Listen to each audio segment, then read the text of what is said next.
we'd like to welcome everybody to the first feedback loop for health professionals who are working in the Southwest Sydney area. So the purpose of this is to provide you information about all of the information we've gathered from health professionals during the co-design process for the new safe havens that are being set up in Southwest Sydney.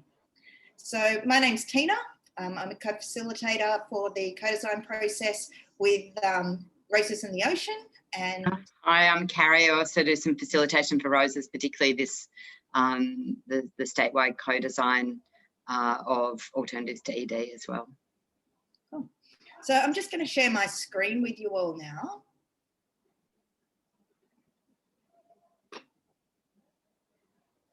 And we'd like to begin by acknowledging the traditional custodians of the lands that we are all on. And we're all located in different areas, but in particular, we'd like to pay our respects to the traditional custodians of the lands where these new safe spaces will be set up. So the new safe spaces will be on Darug land and Darawal land. We'd like to pay our respects to Darug and Darawal elders past and present, as well as the young and emerging elders.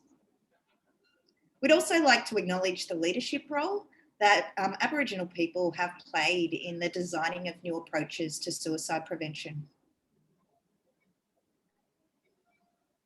So what we have in terms of this webinar is the idea is that we're going to be presenting a whole lot of information that's come out of this co-design process. And what that co-design process has involved so far is holding small meetings with just a few people with lived experience and small groups of health professionals in the Southwest Sydney area.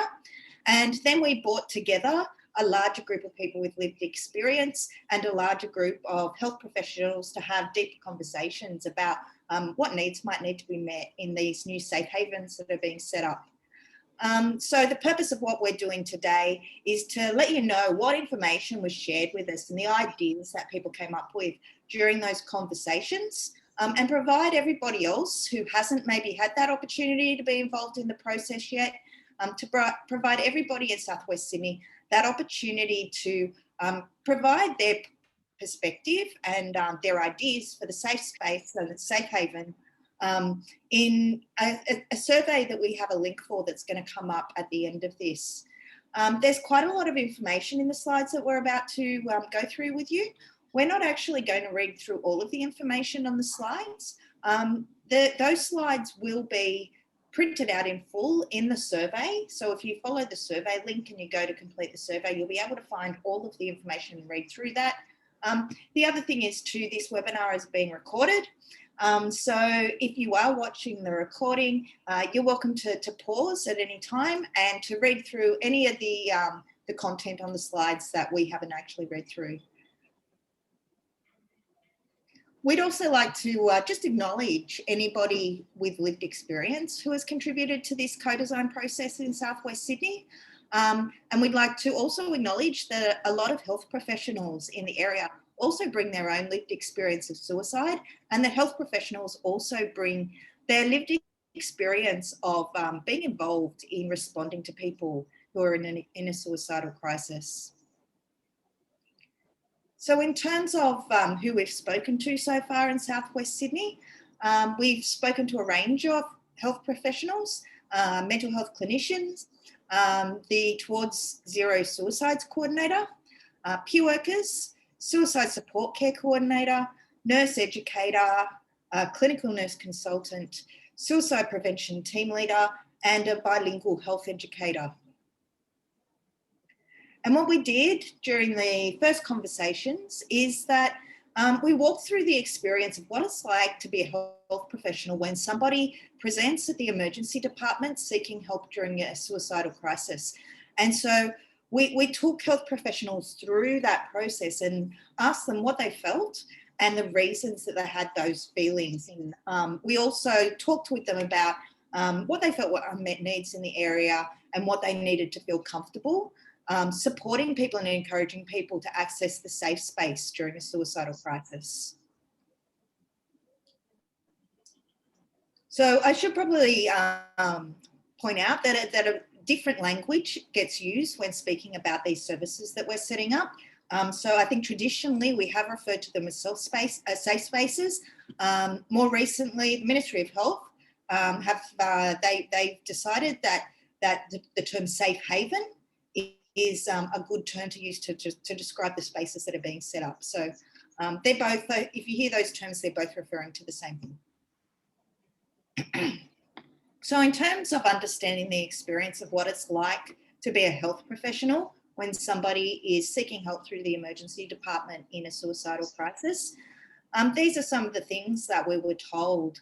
So in terms of what it's like for a health professional when they're with someone who's trying to find out how to access help or trying to find out how to get to the emergency department to get help, we were given a range of experiences there, but some of the things we were told was that one person felt empathy and that it's a tough thing to do to take someone to the emergency department because people are waiting for a long time. And another person told us that if someone represents over a few months, it's not taken seriously. When we asked health professionals about what it's like for them when someone arrives in the emergency department and during that initial assessment that takes place, again, we were told about a range of experiences, including that if the nurse shows an emotional expression, that is better. Sometimes it's just a ticker box, and I think, can't you show some humanity? Another person who's a health professional told us that the decision was put in consumers' hands, which I was happy with. They asked the consumer what she needed, felt more comfortable when the decision that was being made was hers. We also asked health professionals what it's like when they are either with a person who's waiting or working in the emergency department while people are waiting, while they're waiting to get assistance during a suicidal crisis.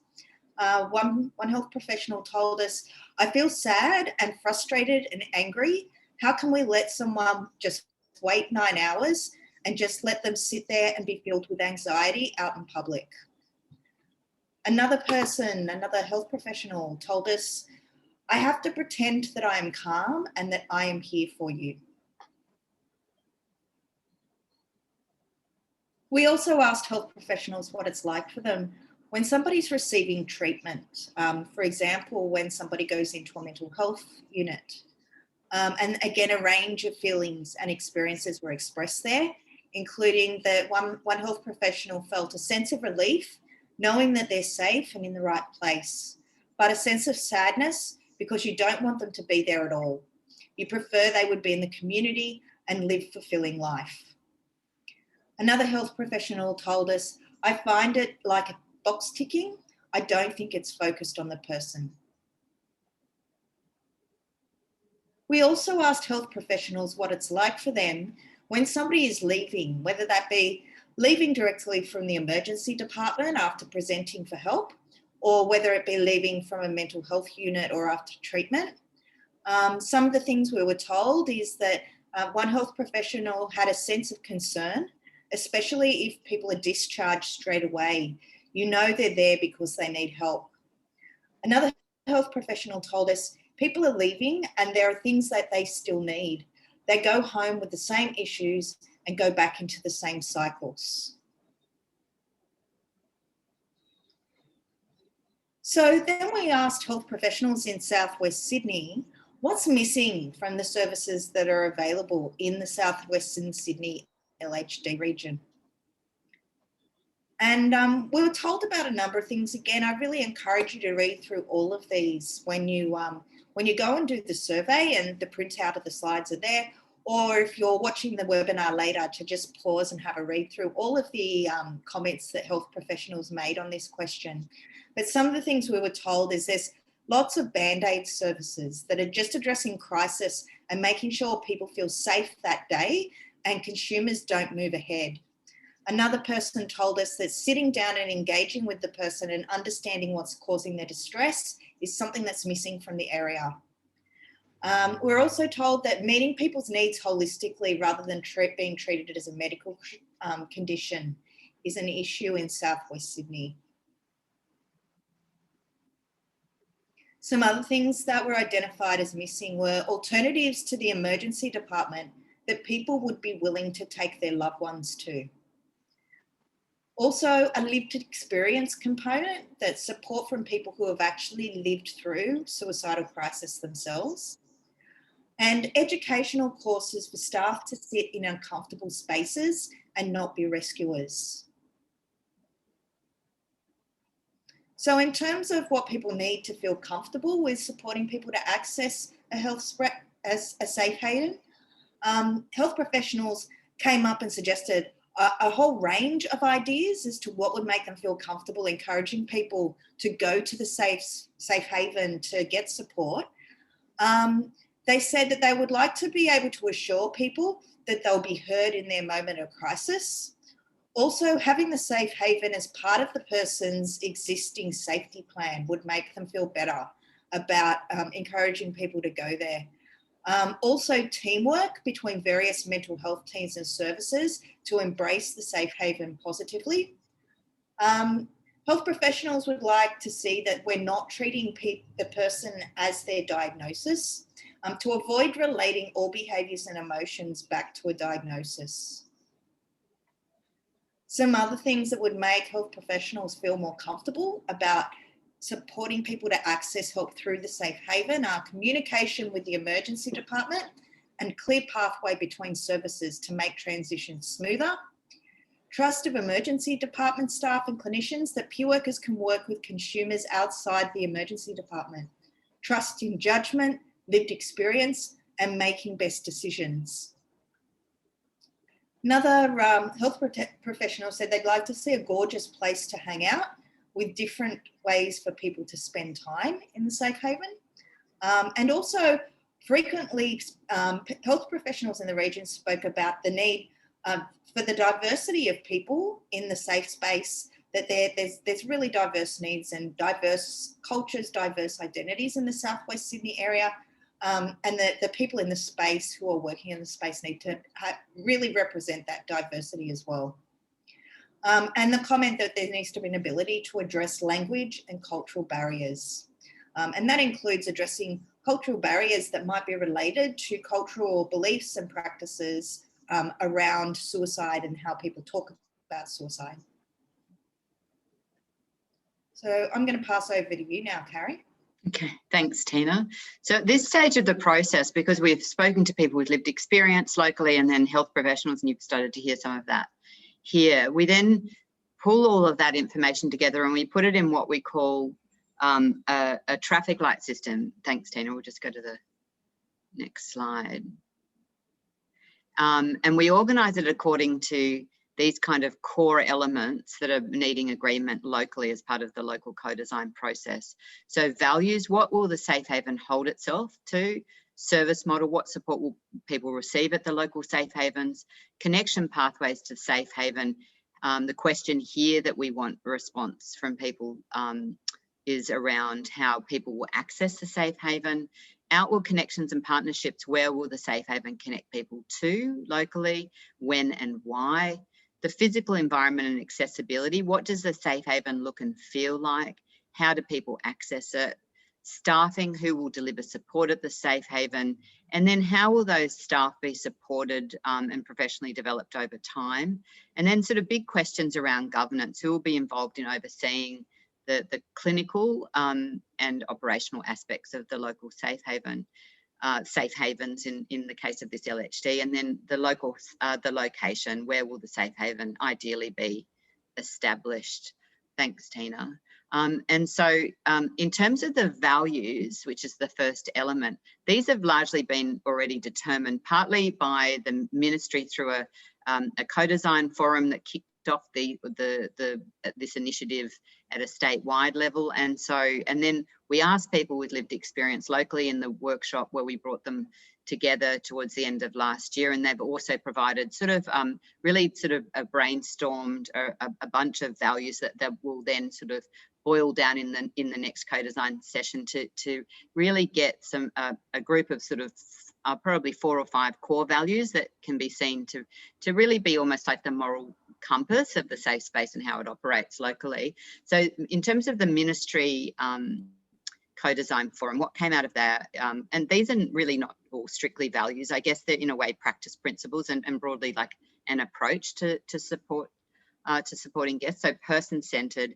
risk-tolerant, non-judgmental, welcoming, responsive, compassionate, strengths-focused, hopeful, holistic, self-determination, empowerment, human connection, collaboration, integration, respectful, evidence-based, dignity, inclusion, and choice. And you'll see sort of broadly a lot of those really reflected in the lived experience, the values that they have identified today, and that is empathy, compassion, care, professionalism, acceptance, honesty, open-mindedness, non-judgmental, confidentiality, respect, boundaries, transparency, acknowledgement, validity, authenticity, equality, welcoming, life experience, understanding, and humility.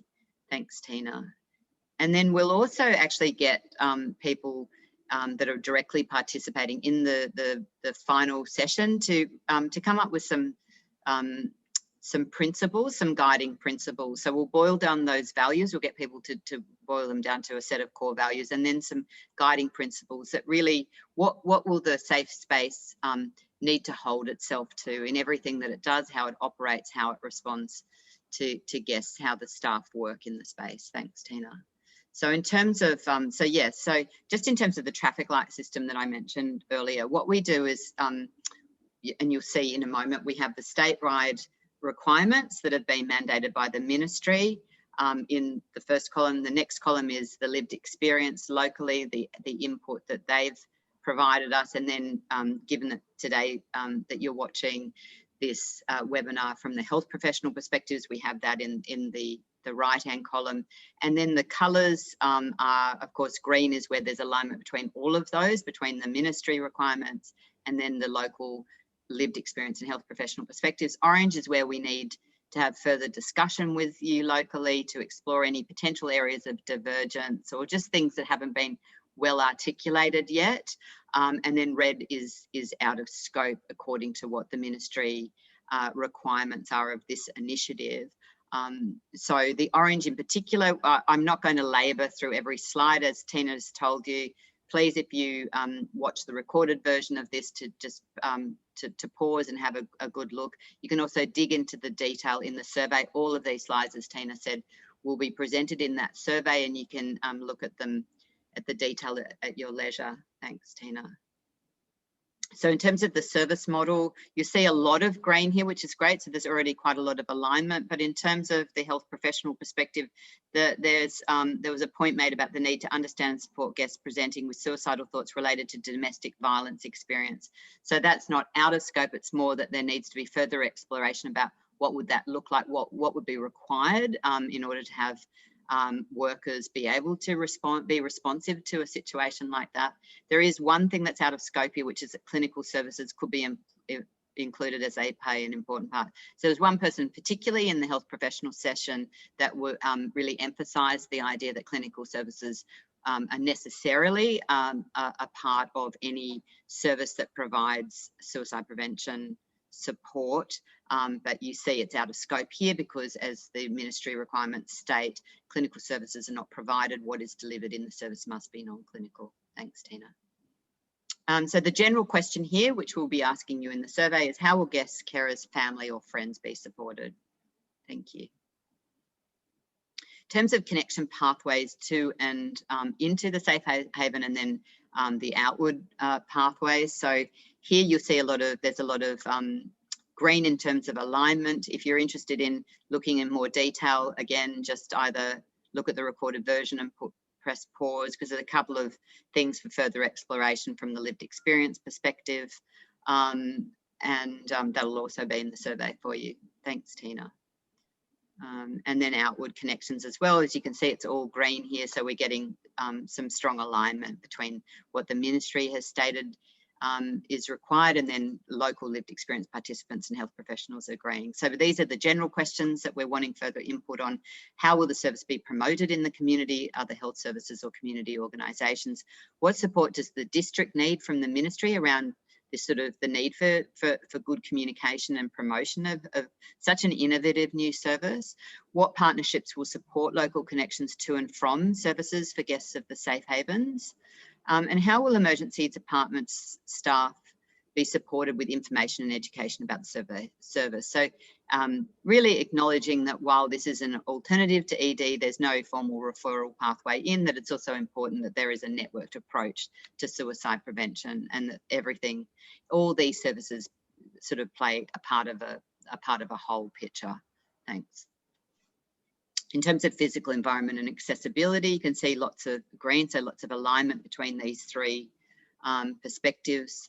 Really, they're nothing that needs further exploration that's come out of what the health professionals are telling us, but there's a couple there in terms of the lived experience that you might choose to look at in the survey and have some further input on. So in terms of the general question, what will the opening hours be? What will the style of service be? For example, cafe, lounge, or a variety of rooms. How will food and drink be provided? How will the service specifically address the needs of priority groups in the context of suicide prevention?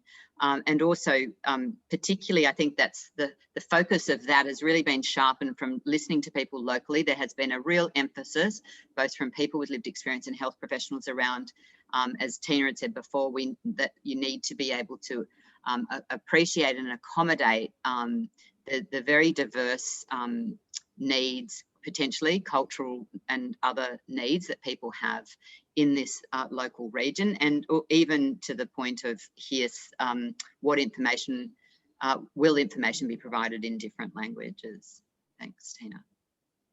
So in terms of staffing here, there was nothing that came out of the health professional discussions that was either out of scope or even required any sort of specific further exploration. But again, you can see with the lived experience perspective there is still a need to get further input and to think through more the idea of the real local need for a diversity in the lived experience workforce, not of just of lived experience perspectives, but specifically things like a gender diverse workforce, and also a workforce that is able to be responsive to those, to the diversity of cultures as well. Thanks, Tina. So in terms of workforce development and support, that was all from the health professionals. What we heard was all stuff that aligned very much with the ministry requirements, so you can take a look at that in more detail if you like. So the general questions we're asking is, what is the proposed staffing model for the service, and how will the SPP workforce be supported? So that is a key question that we see really elicits a lot of quite strong sort of views and responses, which is a fantastic thing, that this is a new workforce. It's an emerging workforce nationally, and so it's really important that there is some kind of agreement around what would be the ongoing support that a workforce like that would need in order to be effective, and also for the sustainability of a workforce like that. Thanks, Tina. And then in terms of governance, so we have some more orange you can see here in terms of what health professionals told us, some of the things that require sort of, I guess, further thinking about is acknowledgement that training of peer workers will enable them to make judgments, but also that there's a lot of accountability and responsibility in terms of the decision-making aspect of a job, working with people experiencing a suicidal crisis. So just that really does speak to that idea of how will the SPP workforce be supported, and also acknowledgement around the fact that there's a tension between people talking about that probably will need to be the ambulance and even security. Some people have suggested would need to play a role, but really acknowledging, and this is really starting to surface some of these tensions, this process around how does that, how do you reconcile that with the idea of a trauma-informed, non-clinical, compassion-focused service that the ministry has already articulated is fundamental to these safe havens. Thanks, Tina. So these are the big questions around governance. I think we've just missed the slide there. How will management of the service be reflected in a clinical and operational governance structure, the existing ones in the district? What are the key risks in establishing the service and how will they be managed? What arrangements and specific protocols will be put in place to support referrals to and from the EDs locally? How will people have the opportunity to provide feedback on the service? And how will outcome data be collected and reported? Thanks, Tina. So in terms of the location, so being mindful of the fact that some of these things aren't able to be co-designed, that obviously there are limits to where these things can be located, and there are certainly limits to the resourcing of them. But one thing that came up was that from listening to health professionals talk about what's needed is that there were some concerns around likely drug and alcohol presentations if the safe haven was to be located in or near a park. So if anyone has some further input around that, if people have a different view to that or want to take that point up, then we encourage you to do that in the survey.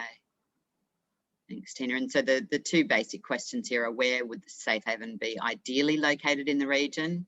And how close should the service be to the emergency department? So people often have strong views about whether it should be on hospital grounds or off hospital grounds. If you do have those views, or you know people that do either have the professional expertise or the lived experience expertise to comment on this stuff, and it's something that they're passionate about, you may know someone locally, then really encourage them to participate in the survey and have their say. Thanks, Tina.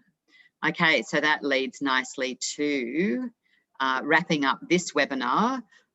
What we need you to do now is to go away and take the time to participate in this survey, and really importantly to spread the word locally to all of those to formal networks, but really importantly to those informal networks that people have when you have deep roots in community. We always acknowledge that there are missing voices in these co-design processes for people, that there's a limit to how many people can directly participate. When you do co-design primarily virtually, as we have been doing, it's even more difficult to have. There are real limits to the numbers of people that can meaningfully participate. So please, for local safe havens to meet the unique needs of your local region that we've heard about quite strongly, then we need those people to be providing their input to get that broader community input. So you will get local safe havens that are effective and sustainable in your local health district.